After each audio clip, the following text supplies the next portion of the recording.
कहा यह जाता है कि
की वजह बना। शायद परवीन बाबी का कसूर यह था कि उन्हें प्यार की तलाश थी और जब वो शान के सेट पर बेचैन हुई तो एक शख्स आगे बढ़ा।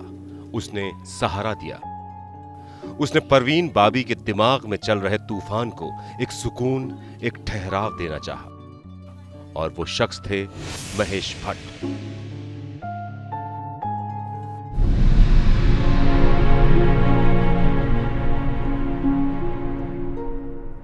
शान की शूटिंग के दौरान परवीन बाबी का नर्वस ब्रेकडाउन हो गया था।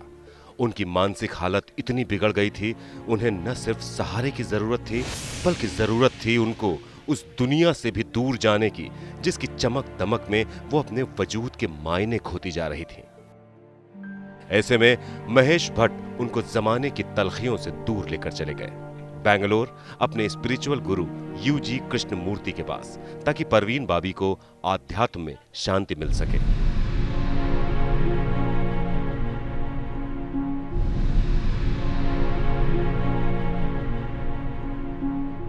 जानकर आपको ताज्जुब होगा कि महेश भट्ट की इस तमाम हमदर्दी में छुपी हुई थी मतलब परस्ती भी, और यह मतलब परस्ती जाहिर हुई फिल्म अर्थ की कहानी से।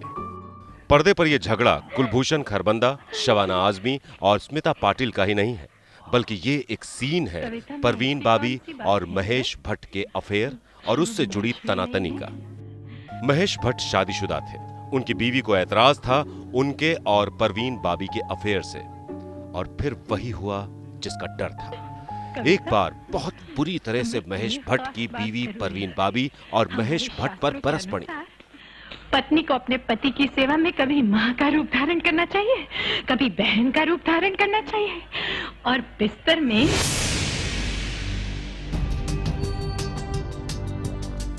लेकिन क्या परवीन बाबी 1982 में बनी इस फिल्म में पिरोई गई अपनी कहानी को बर्दाश्त कर पाई?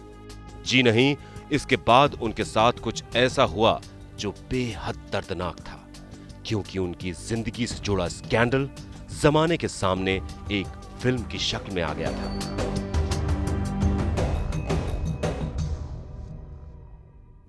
ये तमाम बातें पर्दे के पीछे की थीं, जिसके बारे में सिर्फ और सिर्फ महेश भट्ट ही जानते थे। लेकिन जब यही बातें पर्दे पर आईं तो परवीन बाबी टूट गईं और साल 1983 के जुलाई महीने में चुपचाप कहीं चली गईं। लेकिन महेश भट्ट की फिल्म अर्थ हिट हो गई। यह महेश भट्ट की पहली हिट फिल्म थी। अगर वो नहीं होती तो मैं कहाँ होता। इस औरत की बर्बादी ने मुझे आबाद किया है। तो कहीं ना कहीं मुझे भी लगा था कि उन्होंने महेश भट्ट साहब ने उनका यूज किया था। जी हां, इसमें कोई दो राय नहीं कि महेश भट्ट ने परवीन बाबी के साथ अपने रिश्तों को कामयाबी की मंजिल छूने के लिए इस्तेमाल किया। फिल्म अर्थ के बनने तक जमाने के तमाम दस्तूरों को नकारते हुए परवीन बाबी लगभग 2.5 साल तक महेश भट्ट के साथ लिव इन रिलेशनशिप में रहीं। इस दौरान महेश भट्ट को एहसास हो गया था कि परवीन बाबी को दिमागी बीमारी स्किज़ोफ्रेनिया है। इसका अंदाजा महेश भट्ट को उनकी अजीबोगरीब हरकतों से हुआ। हमारी बातें कोई सुन ले। सना कुछ नहीं है।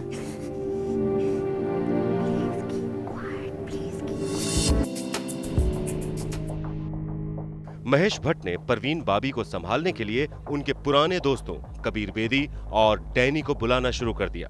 ये तो हम आपको बाद में बताएंगे कि क्या थी भूमिका कबीर बेदी और डैनी की परवीन बाबी की जिंदगी में, लेकिन उससे पहले बता दें कि किन हालात में छोड़ा महेश भट्ट ने उस परवीन बाबी को जिसने उनकी जिंदगी संवार दी।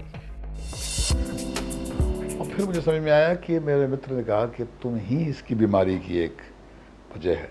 कि पैरानॉइड स्किज़ोफ्रेनिया में होता क्या है, जितना आदमी करीब होता है उस पर ही शक ज़्यादा करता है पेशेंट। तो उसने कहा अगर तुम उसको वाकई चाहते तो तुम उसको अब छोड़ दो यहाँ से। तुम उसकी मदद कर नहीं पाओगे। तो अगर तुम इलाज चाहते हो तो इसको छोड़ना ज़रूरी है। तो I had to take a very painful decision to leave हर।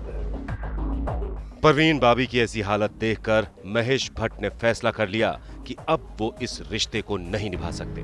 और परवीन बाबी, उनको क्या अंदाजा कि महेश भट्ट नाम का उनका साथी बीमारी की हालत में पहले उनको बेसहारा छोड़ेगा और फिर उन्हें जमाने के सामने बेपर्दा करेगा।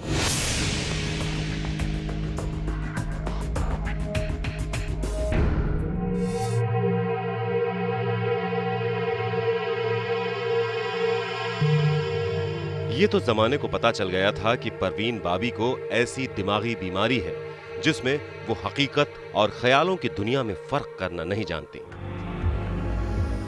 जिस अपार्टमेंट में वो रहती थीं, वहां के लोगों का कहना था कि 20 साल में परवीन बाबी को उन लोगों ने शायद 15 बार देखा था। उन्होंने दुनिया की तरफ खुलने वाला हर दरवाजा बंद करना शुरू कर दिया था। कभी कभी she used to come down, take a cab, but now nothing at all. I haven't seen her from months. उन्होंने इतने धोखे खाए थे कि शायद वो अब रिश्ते बनाने में यकीन ही नहीं रखती थीं। कुछ इस कदर कि तन्हाई में रहते हुए उन्हें अब किसी का इंतजार था तो शायद मौत का। मौत आई भी तो इतनी आहिस्ता से कि जमाने को इसका पता भी परवीन बाबी के गुजरने के 2 दिन बाद चला।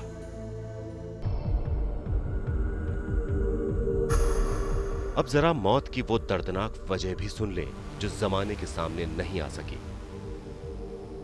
लोगों को यही मालूम था कि परवीन बाबी की मौत डायबिटीज की वजह से जिस्म में जहर फैलने से हुई है।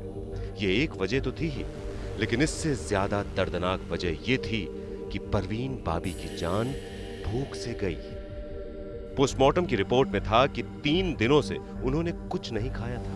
पेट में सिवाय दवा के और कुछ भी नहीं था। क्या किसी ने सोचा भी था कि अपने दौर की इतनी बड़ी हीरोइन दम तोड़ेगी तो भूख की वजह से? जीते जी जिसने शोहरत की बुलंदियां चूमी, मरने के बाद उसका बेजान शरीर मॉर्चरी में ही कुछ दिनों पड़ा रहा।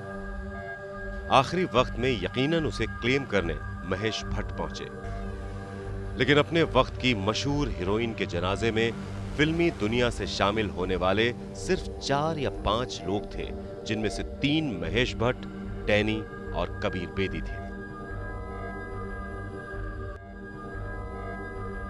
जाते जाते भी अपनी सारी कमाई परवीन बाबी एक ट्रस्ट के तौर पर जरूरतमंदों के नाम कर गईं। तो महेश भट्ट को भी 2006 में वो लम्हे जैसी फिल्म बनाने के लिए एक और कहानी दे गई। पूरी तरह टूट कर भी परवीन बाबी दूसरों के लिए जोड़ गईं कुछ और उम्मीदें तो कुछ और कहानियां।